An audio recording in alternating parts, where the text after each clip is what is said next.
Assalamualaikum warahmatullahi wabarakatuh. Waalaikumsalam warahmatullahi wabarakatuh. Alhamdulillah, wassalatu wassalamu ala rasulillah Sayyidina Muhammad ibn Abdillah wa ala alihi wa sahbihi wa man wala wa la hawla wa la quwwata illa billah, amma ba'd. Ikhwani rahimakumullah, para pemirsa yang saya hormati di mana saja berada, alhamdulillah malam hari ini kita masih bisa dipertemukan oleh Allah SWT dalam salah satu majelis, yaitu majelis Thalabul Ilmi, yaitu majelis yang dimana kita kemas sebagai wadah dari mencari ilmu. Mudah-mudahan kehadiran kita di majelis taklim pesantren Ribat Al-Murtadha Al-Islami di bulan suci Ramadan ini mendapatkan berkah dari Allah SWT dan menyebabkan kita diampuni segala kesalahan-kesalahan kita. Allahumma amin. Apalagi saat sekarang kita berada pada bulan suci Ramadan yang sangat luar biasa fadilahnya. Orang yang berbuat baik di bulan suci Ramadan ini pahalanya dilipat gandakan sampai 70 kali lipat. Dan alhamdulillah kita juga sudah mengamalkan paling tidak kewajiban, namanya wajib. Apa itu? Puasa pada bulan suci Ramadan, yaitu sejak waktu subuh sampai waktu maghrib itu kita berpuasa. Tentu kita berharap mudah-mudahan puasa kita diterima oleh Allah SWT dan dijadikan sebagai amal ibadah yang pahalanya berlipat ganda. Untuk itu mari kita sejenak membahas tentang pentingnya berpuasa, khususnya pada bulan suci Ramadan. Saya persilahkan. Bismillahirrahmanirrahim. Puasa Ramadan termasuk tiang agama. Puasa Ramadan itu tiang agama, ya. Yang dikatakan tiang agama adalah suatu kewajiban. Seperti juga puasa itu adalah sholat. As-salatu imaduddin, kan dikatakan demikian, ya. Bahwa sholat itu adalah tiang agama. Puasa juga tiang agama. Jadi kalau ada orang yang berpuasa berarti dia ini telah memperkokoh agamanya. Lanjut. Nabi Muhammad SAW bersabda, Islam dibangun atas 5 perkara: bersaksi tiada Tuhan selain Allah dan Nabi Muhammad adalah utusan Allah, mendirikan sholat, mengeluarkan zakat, berpuasa Ramadan, dan melaksanakan haji. Ya, ini isi dari satu hadis Nabi SAW yang bunyinya Bunyal Islam ala khamsin, bahwasanya Islam itu dibangun atas 5 perkara. Ini berarti rukun Islam. Ya, hadisnya gimana? Bunyal Islam ala khamsin. Ya, jelas. Bunyal Islam ala khamsin, dibangun Islam itu atas 5 perkara. Pertama, Syahadati an la ilaha illallah.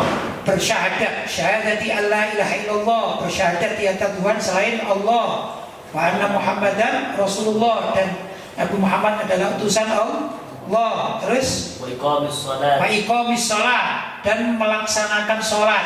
Ini juga termasuk apa? Tiang agama. Kemudian Wa ita'iz zakat. wa ita'iz zakat, juga mengeluarkan zakat. Kalau orang-orang biasa, bukan orang-orang kaya, mungkin seperti kita ini, yang jelas ada zakat namanya zakat fitrah. Kebetulan zakat fitrah diwajibkan pada bulan suci Ramadan. Ya, adapun orang-orang yang kaya dan atau mempunyai pekerjaan, mempunyai peliharaan dan sebagainya, di sana ada namanya zakat mal. Itu adalah kewajiban. Lanjut. Wal hajjil baiti. Wal hajjil baiti, wa hajjil baiti adalah haji ke tanah suci Mekah. Ini bagi orang yang mampu tentunya, ya. Itu sudah 4. Berikutnya Shaumi Ramadan. wa shaumi Ramadan. Dan juga puasa pada bulan suci Ramadan. Jadi bulan suci Ramadan itu hukumnya wajib setiap orang, ya. Siapapun adanya, maka wajib baginya melaksanakan bulan suci Ramadan. Ya. Kalau orang itu sehat, sehat ini ya, maka dia di bulan suci Ramadan itu wajib. Begitu. Profesinya apapun tetap wajib puasa pada bulan suci Ramadan. Begitu ya. Setelah orang itu balik. Nah, setelah balik maka wajib berpuasa pada bulan suci Ramadan. Tak laki-laki, tak perempuan. Ya. Kecuali orang perempuan dalam keadaan haid. Sebenarnya itu tetap wajib melaksanakan puasa, tapi karena dia haid maka nanti wajib dikodok pada bulan yang lain. Bisa juga orang kerjaan di kantor atau mungkin sopir angkot barangkali ya, semuanya, atau orang di seperti kita masyarakat pada umumnya, ini tetap wajib puasa. Kenapa? Puasa itu tiang agama dan termasuk salah satu dari rukun Islam. Orang yang sengaja tidak berpuasa berarti dia telah melanggar atau mengingkari salah satu rukun Islam. Begitu ya. Kalau dia sengaja meninggalkan, sengaja dia tidak mau puasa, aku nggak wajib puasa. Apa pekerjaannya? Karena pekerjaannya berat menurutnya. Entah itu supir angkot misalnya, atau di terminal, atau orang jualan. Dia yakin, bagiku nggak wajib puasa pada bulan suci Ramadan. Sungguh orang semacam demikian ini telah melanggar syariat, dan dia ini kalau keyakinannya mengatakan tidak wajib puasa bagi dirinya, naudzubillah bisa kufur, dia bisa murtad. Tapi kalau dia orang ini tidak puasa begitu saja, ya, kalau ditanya gimana kamu wajib puasa, tidak wajib. Kau tidak puasa, ya malas saja, maka dia berdosa. Salah besar kalau ada dai atau pembicara, ya, dia mengatakan bahwasanya sopir orang-orang di terminal itu ya tidak apa-apa kalau tidak puasa. Nanti kalau puasa semuanya gimana? Siapa yang meladeni penumpang? Ini jelas orang yang tidak tahu tentang makna apa? 5 perkara bunal ihsan ala khamsin, atau namanya apa? Rukun Islam. Berarti dia ini tidak paham terhadap kewajiban rukun Islam. Naudzubillah min dzalik. Salah besar ya. Jadi wajib bertobat. Kalau tidak bertobat maka dia termasuk orang yang meringankan urusan agama. Dia perbolehkan orang tidak puasa karena kerjaan berat misalnya ya. Tidak begitu, aturan lain tidak begitu. Tetap wajib setiap orang muslim, sebagaimana juga kewajiban sholat, maka wajib baginya puasa pada bulan Ramadan begitu. Kalau ada udzur, misalnya udzur sakit misalnya, itu ada aturannya, nanti bisa ganti pada bulan-bulan yang selain Ramadan begitu. Bukan kemudian bebas. Wah, kamu kasihan deh, mending kamu gak puasa. Karena apa? Kan kasihan orang-orang yang ingin naik mobil kalau nggak ada supirnya, mending supirnya nggak usah puasa. Ini ngacu namanya, fatwanya fatwa ngacu. Naudzubillah min dzalik, menentang syariat Islam. Belajar, hati-hati. Lanjut. Puasa Ramadan termasuk alat pembersih diri dari penghambur-hamburan waktu dalam setahun bagi setiap muslim, serta bukti keikhlasan ibadah kepada Allah. Dalam hadis qudsi, Allah berfirman yang maknanya, semua amal ibadah anak Adam untuk mereka sendiri kecuali puasa. Sesungguhnya puasa untukku dan aku sendiri yang akan membalasnya. Ya, ini firman Allah SWT dalam hadis qudsi ya. Allah SWT mengatakan semua amal ibadah itu adalah milik hamba-hamba, milik mereka, sesuai dengan siapa yang mengamalkan, kecuali puasa, kata Allah SWT. Kalau puasa itu diakui oleh Allah SWT milik Allah ya. Jadi saking hebatnya urusan puasa dikatakan apa? Kecuali puasa maka itu adalah milikku. Begitu kata Allah SWT ya, diakui. Karena itu Allah yang akan memberikan pahala sendiri nanti terhadap orang-orang yang lagi berpuasa. Karena itu jangan meringankan urusan puasa. Entah itu puasa fardu seperti bulan suci Ramadan, atau kalau mungkin ada orang senang mengamalkan ibadah puasa sunnah, itu juga termasuk amalan yang diakui oleh Allah SWT. Sangat spesial ya, luar biasa. Lanjut. Puasa adalah bentuk pengorbanan hamba untuk mencegah dirinya dari perbuatan mubah atau boleh. Ya, puasa itu sendiri adalah apa? Pengorbanan seorang hamba terhadap Tuhannya, begitu ya, yaitu Allah SWT. dari sesuatu yang mubah. Kalau hamba pada umumnya itu ya, dia akan mencegah diri orang yang baik itu dari perkara yang diharamkan oleh Allah. Misalnya mencuri kan haram, maka hamba yang bagus, yang soleh akan taat karena apa? Dia ingin mengorbankan dirinya dari perkara yang diharamkan oleh Allah seperti mencuri. Itu kan mencuri haram. Yang ini lebih aneh lagi.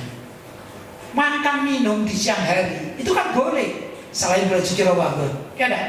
Tapi karena demi untuk memenuhi panggilan Allah atau demi untuk melaksanakan perintah Allah yang namanya puasa, maka yang semula mubah boleh-boleh saja itu, tapi karena dia beriman kepada Allah, maka dia ini termasuk tidak akan makan di siang hari atau minum. Kenapa? Menghormati perintah Allah. Begitu saking luar biasanya. Lanjut. Makan, minum, jima, bersetubuh dengan istri, hukumnya mubah di siang hari selain bulan Ramadan. Tapi semua itu ditinggalkan demi ketaatan hamba kepada Allah. Luar biasa. Lanjut. Puasa adalah tempat pendidikan bagi kalangan yang mampu ekonomi secara normal, agar merasakan lapar dan susahnya kehidupan kaum fakir dan miskin. Ya, di samping puasa tadi adalah ketaatan kepada Allah SWT, ya, maka ada satu hikmah lagi. Orang yang secara ekonomi itu mampu, maksudnya kehidupannya itu mampu, ya, rezekinya juga mampu, dia bisa untuk beli makanan, ya. Sedangkan orang fukara itu kan banyak nggak mampu, ya, miskin itu mereka sulit untuk mencari makanan. Gitu gambarannya. Agar ada rahasia di dalam puasa ini, orang yang kaya pun diwajibkan untuk tidak makan, itu agar merasakan gimana sih rasanya, gitu ya, menjadi seorang miskin. Walaupun dia punya uang, tapi tidak bisa makan. Kenapa? Karena kewajiban berpuasa. Jadi latihan namanya. Latihan untuk meletakkan dirinya sebagai orang fukara dan masakin. Tidak setiap saat dia kaya mampu terus dia berfoya-foya selama berapa bulan? 11 bulan. Dia makan minum ya di siang hari. Tapi pada saat bulan suci Ramadan dia akan merasakan, oh begini ternyata orang yang tidak makan mulai pagi sampai sore. Begitu kurang lebih. Lanjut. Diharapkan mulai bulan Ramadan ini jiwa rahmat dan kasih sayang kemanusiaannya terhadap orang-orang yang membutuhkan bantuan dapat timbul dalam dirinya. Puasa dapat menghilangkan sifat sombong, karena orang yang berpuasa akan merasakan kelemahan dirinya, bahwa ternyata banyak orang lain menjadi lemah karena kurang makan dan minum. Ya. Jadi puasa itu juga menghilangkan sifat sombong. Orang yang suka berpuasa, insya Allah rasa kesombongannya akan terkikis sedikit demi sedikit. Karena apa? Ada rasa empati dia ini kepada orang-orang fukara dan masakin yang tidak makan atau sering kelaparan. Aja timbul rasa di sini, kasihan, ya. Maka kebiasaan sombong, yaitu dengan segala macam makanan apa saja dia sukai, ya. Istilahnya wisata kuliner pun biasa makan di mana saja, ya. Dia akan terkikiskan karena apa? Dia mengingat, oh begini ya rasanya orang tidak makan. Orang kepingin makan, ada kuliner terbuka. Dia punya duit tapi tidak bisa beli. Kenapa? Karena dalam keadaan puasa. Itu sama dengan orang miskin yang melihat wisata kuliner tapi tidak bisa beli. Ya, di sini nilai ada apa? Bahwa orang yang berpuasa itu akan mengkikis habis sifat sombong. Minimal di saat bulan suci Ramadan itu yang diharapkan. Lanjut. Jadi manusia itu butuh makan dan minum. Ternyata kehidupan seseorang itu sangat bergantung kepada makanan dan minuman, hingga dirinya tahu betapa besar karunia Allah yang dilimpahkan kepadanya pada setiap hari, yang berupa rezeki makanan dan minuman. Ya, karena manusia itu ternyata butuh makan dan minum. Ini nyata sekali, ya. Apa? Di saat puasa, kalau kita tidak diperkenankan untuk makan dan minum di siang hari, kita sangat membutuhkan itu, bahkan menunggu-nunggu, gitu ya. Nah, ini sama halnya orang fukara dan masakin yang menunggu makanan dan minuman. Dia mau makan dari mana, kan begitu ya? Mau minum dari mana? Maka fukara dan masakin itu berusaha untuk menunggu barangkali ada rezeki yang datang. Sedangkan kita yang punya uang tapi berada pada bulan suci Ramadan, kita juga menunggu kapan waktunya berbuka puasa, kan begitu kan? Jadi ada rasa yang sama antara orang miskin yang jarang makan sama orang sedang puasa. Hanya saja sebenarnya orang miskin itu tiap hari, bahkan setiap dalam 1 tahun terus menerus ibarat puasanya. Sedangkan kita umat Islam yang punya uang hanya 1 bulan.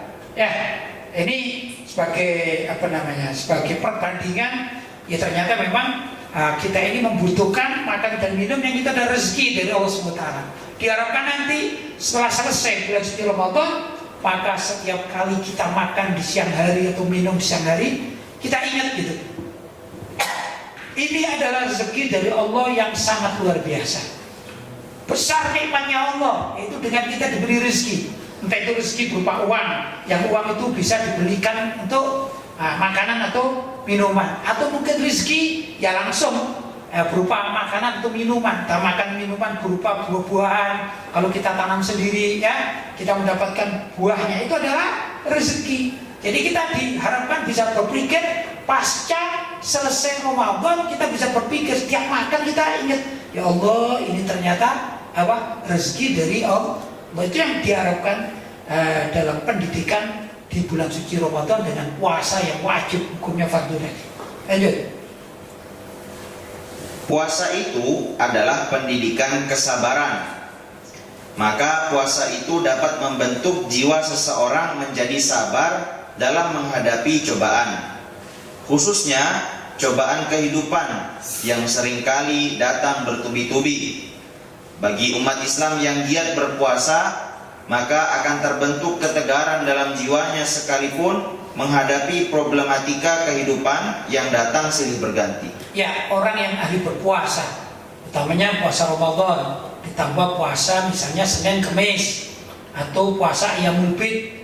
Ayyamul Bid itu puasa pada setiap bulan di pertengahannya, yaitu tanggal 13, 14, 15 di bulan-bulan Islam ya. Atau juga ada orang yang ahli puasa Daud, yaitu sehari puasa, sehari tidak. Nah, di situ adalah ada pendidikan kesabaran. Orang sudah ahli dalam berpuasa, insya Allah jiwanya itu akan lebih sabar daripada orang yang jarang berpuasa. Begitu ya. Dan itu kita dianjurkan agar kita menjadi hamba-hamba yang sabar, yaitu untuk lebih menerima ibadah puasa ini dengan ikhlas, dengan lapang dada, dengan cinta, dengan sayang betul-betul. Dan kita berpikir bahwa kita ini diajari oleh Allah untuk sabar. Sabarnya apa? Sabar untuk tidak makan, sabar untuk tidak minum, sabar untuk tidak berbuat sesuatu yang dilarang oleh syariat, terutama di bulan suci Ramadan. Begitu ya. Jadi dengan demikian kita berharap mudah-mudahan selesai nanti di bulan suci Ramadan, kita masih pertengahan kedua bulan suci Ramadan. Tapi kalau sudah selesai itu setelah Lebaran gitu ya, maka kita berupaya untuk menjadikan puasa ini tolak ukur pembelajaran. Mudah-mudahan kita lulus gitu ya. Kita lulus dianggap menjadi hamba yang sabar. Kapan latihannya? Atau ujiannya kapan? Ya bulan suci Ramadan ini. Kalau kita tidak lulus, dianggap nggak lulus oleh Allah SWT, maka setelah Lebaran nanti ya, setelah puasa Lebaran, maka kita lupa lagi. Kita akan berfoya-foya makan segala macam gitu ya. Makan itu boleh, tapi kalau berlebih-lebihan menjadi tidak boleh. Kasihan fuqara dan masakin. Begitu maksudnya. Lanjut? Sudah? Baik. Alhamdulillah malam hari ini kita selesaikan satu tema terkait dengan masalah kewajiban berpuasa. Berikutnya sesi tanya jawab. Saya persilakan, sudah ada yang masuk? Alhamdulillah Pak Kiai, pertanyaan sudah masuk kepada kami. Langsung saja saya bacakan pertanyaan yang pertama. Assalamualaikum warahmatullahi wabarakatuh. Waalaikumsalam warahmatullahi wabarakatuh. Pak Kiai, bagaimana hukumnya menjual bahan bangunan yang mana kita tahu untuk membangun tempat hiburan? Terima kasih Kiai, mohon penjelasannya Kiai. Ada orang yang kerja jual material itu jual bahan bangunan gitu ya. Kemudian di sebelah tempat itu ada pembangunan tempat maksiat. Macam-macam kan tempat maksiat itu. Ada maksiat syirik kepada Allah, berarti di situ ada pembangunan tempat ibadah yang dipergunakan untuk menyembah Tuhan selain Allah. Itu namanya tempat maksiat, namanya maksiat akidah, itu sama. Atau di situ dibangun gedung, misalnya gedung prostitusi, apa itu gedung pelacuran misalnya, jelas tulisannya ya. Nah, itu juga tempat maksiat. Atau gedung perjudian, gitu ya. Misalnya ada ini tempat gedung perjudian, lalu yang dikenal namanya kasino, perjudian, tempat perjudian internasional namanya apa? Kasino. Nah, ada orang Muslim jualan material atau bahan bangunan itu di situ. Di sebelah sana ada pembangunan gedung kasino, tempat judi. Pertanyaannya, ya, boleh nggak kalau misalnya ada tukang dari gedung kasino itu beli paku pada kita, beli semen pada kita, gitu kan maksudnya? Ya, pertama gini, jualan itu bebas dijual pada siapa saja, itu bebas, ya. Maksud jual material, asalkan tidak tahu penggunaannya, atau tahu tapi dipergunakan oleh yang membangun itu, oleh tempat-tempat yang apa ya, halal aja, mubah saja, bikin rumah, bikin jalan, boleh saja. Interaksi dengan siapa saja boleh untuk penjual. Hanya kalau ada pembeli yang terang-terangan ini akan membangun gedung atau tempat kemaksiatan, entah itu kemaksiatan akidah seperti tempat penyembahan Tuhan selain Allah, atau misalnya ada pengusaha patung yang disembah oleh suatu kelompok, memang asli arca itu apa? Ini loh, ada kaum di sana itu memang dia nyembah arca apa itu misalnya ya namanya. Maka haram bagi seorang muslim menjual bahan bangunannya ya untuk orang yang sengaja membuat arca, yang arca itu disembah karena disembah selain Allah. Demikian juga kalau ada orang misalnya jual kepada tempat yang asli, memang ya asli, sudah terang-terangan dipergunakan untuk tempat perjudian, maka haram menjualnya. Itu sama dengan demikian. Orang beli pisau apalagi biasanya yang orang Madura celurit ya, apalagi misalnya rencong, pedang, keris, ya? Itu sesuatu yang mubah. Orang beli pisau kan bisa saja untuk masak. Ada pisau yang besar, namanya orang Jawa bilang bodeng, besar gitu ya. Kan bisa untuk memacak kelapa, ya kan? Diperlukan. Kalau ada orang yang jualan pedang yang besar, tajam sekali, bisa saja untuk nyembelih sapi, ya. Nah, karena ini alat-alat umum, maka bebas orang itu berjualan. Siapapun yang beli boleh, Pak. Kecuali kalau ada orang bilang, Pak, aku mau beli parang untuk membunuh fulan bin fulan, aku benci sama dia ini. Jadi untuk membunuh, hukumnya jadi menjual parangnya itu haram. Pak, aku mau beli linggis boleh saja, karena aku akan merampok ini gedung di sana itu, tempat uang, aku ingin merampok, aku butuh linggis, maka menjual linggisnya kepada perampok itu haram. Paham? Ya, demikian juga kita kiaskan kalau ada orang misalnya jualan materialan, kemudian dibeli siapa saja, hukumnya halal. Tapi begitu yang beli itu betul-betul secara nyata, laporan secara nyata, bukan ditutup-tutupi. Aku mau bikin gedung perjudian di situ tempatnya, maka haram penjualnya untuk menjual barangnya ke orang yang pembuat tempat maksiat tadi. Begitu kriterianya, jelas ya? Jadi sekali lagi, jualan barang-barang materialan itu hukumnya apa? Halal. Interaksi dengan siapa saja hukumnya boleh. Tidak perlu ditanya orang beli, Pak, sama agamanya apa? Nggak perlu ditanya. Ada orang beli lagi, mau pakai apa? Beli semen. Nggak perlu. Ya, ada orang kita jual pisau, Pak, beli pisau untuk apa? Untuk bunuh ya? Nggak boleh kita. Ya sudah, jual pisau, selesai. Tapi begitu orangnya yang beli itu bilang, aku beli pisau untuk membunuh adikku, aku sakit hati sama adik. Naudzubillah min dzalik, nggak boleh kita. Paham? Ya, sama dengan aku beli semen karena mau bangun tempat perjudian, nggak boleh jadi.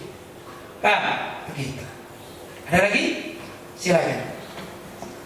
Lanjut pertanyaan selanjutnya. Hai. Assalamualaikum warahmatullahi wabarakatuh. Waalaikumsalam warahmatullahi wabarakatuh. Pak Kiai, kalau orang kerja di luar negeri atau TKI, apakah dia wajib sholat Jumat sedangkan di pabrik jauh dari masjid? Ini masalah sholat Jumat ya. Sholat Jumat itu hukumnya wajib bagi setiap muslim laki-laki. Sudah balik, muslim balik laki-laki, maka wajib baginya sholat Jumat. Ya, siapa yang tidak sholat Jumat berdosa. Begitu. Paham? Ini hukum asal.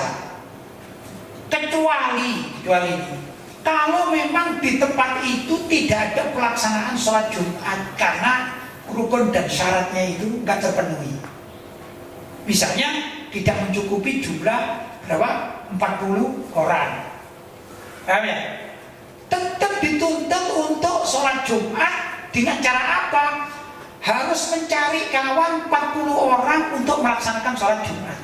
Tapi kalau dia tidak dapat, mungkin karena situasi tempat, termasuk TKI tadi itu, dia tidak berkewajiban melaksanakan sholat Jumat, ya, tapi wajib sholat zuhur. Paham? Jelas ya? Namun ya ikhwan, yang perlu diketahui, orang bekerja itu harus juga mempertimbangkan tentang masalah sholat. Jangan mencari pekerjaan yang sekira seseorang itu menjadi sulit untuk melaksanakan sholat, termasuk sholat Jumat. Ya, kalau ada orang kerja di suatu tempat pabrik misalnya, di situ ada tulisan, pegawai pabrik A ini dilarang sholat, maka seorang muslim yang nekat masuk di tempat itu hukumnya berdosa dia, selama dia bekerja di tempat yang memang di situ ada pengumuman dilarang sholat, termasuk sholat Jumat. Dosa dia. Nah, kita memilih ini pekerjaan ini, kita mengerjakan. Sudah tahu ada aturan main dari pabrik. Siapapun pegawai di pabrikku ini, kata direkturnya, tidak boleh sholat Jumat misalnya. Maka haram seorang muslim ya bekerja di tempat itu karena ada larangan sholat Jumat. Gimana? Cari tempat lain. Begitu caranya. Kalau tidak dia berdosa terus. Paham ya? Memang kayak tadi itu, dia tatkala di suatu tempat atau wilayah tidak ada orang melaksanakan sholat Jumat karena suatu sebab, dia di saat itu tidak wajib sholat Jumat tapi wajib sholat zuhur karena tidak memenuhi syarat. Tapi pilihannya itu menyebabkan dia itu berdosa. Pilihan kerja di situ, yang di situ memang tidak memungkinkan untuk sholat Jumat, dia berdosa. Dalam kutip, kenapa dia harus kerja di situ? Cari dong tempat yang dekat masjid yang bisa bekerja. Begitu. Paham ya? Kalau misalnya enggak, kita ini kan daftar, kita nggak tahu ditempatkan di mana. Ya dia daftar cari kerjaan yang sehingga dia tidak dapat melaksanakan sholat Jumat itu. Berarti pilihannya itu salah. Kalau pilihannya salah, dia berdosa terus kepada Allah. Artinya dia tetap dituntut untuk melaksanakan sholat Jumat karena dia tidak mampu. Walaupun sudah diganti dengan sholat zuhur, dia sebenarnya masih berkewajiban untuk memenuhi perintah sholat Jumat. Tidak boleh ya. Karena itu orang Islam tidaklah cerdas. Bukan urusan cuma cari rezeki, cari uang sampai meninggalkan sholat Jumat. Naudzubillah min dzalik. Saran saya, orang sudah terlanjur bekerja di suatu tempat, kok di situ terpaksa tidak bisa melaksanakan sholat Jumat. Ayo sesegera mungkin mencari alternatif pekerjaan. Ya, alternatif pekerjaan. Yang bila mana dia pindah tempat, maka di tempat barunya itu bisa sholat Jumat. Begitu. Jangan kemudian berpegang teguh di tempat yang nggak boleh sholat Jumat. Jangan. Maka di tempat yang tidak boleh sholat Jumat, anggap saja istilahnya batu loncatan. Waduh, aku sudah terlanjur, ya anggap aja batu loncatan. Akhirnya orang tersebut mencari peluang-peluang di tempat lain, sekira dia bisa melaksanakan sholat Jumat. Tidak seperti pada perusahaan pertama atau tempat pertama. Begitu kewajiban umat Islam. Paham ya? Paham? Baik, masih ada? Sudah selesai? Baik, alhamdulillah. Malam hari ini kita waktunya barokah. Sudah beberapa hal yang kita bahas dan waktunya sudah mencapai jam 8:30 lebih sedikit. Tapi ya itulah, mudah-mudahan yang sedikit ini bisa kita ambil manfaatnya, dan juga mudah-mudahan yang sedikit ini bisa menjadikan kita terbuka untuk menjadi jiwa yang lebih baik pada masa-masa ke depan atau berikutnya. Itu saja dari saya. Hadza ma aqulu lakum wal afu minkum. Wassalamualaikum warahmatullahi wabarakatuh.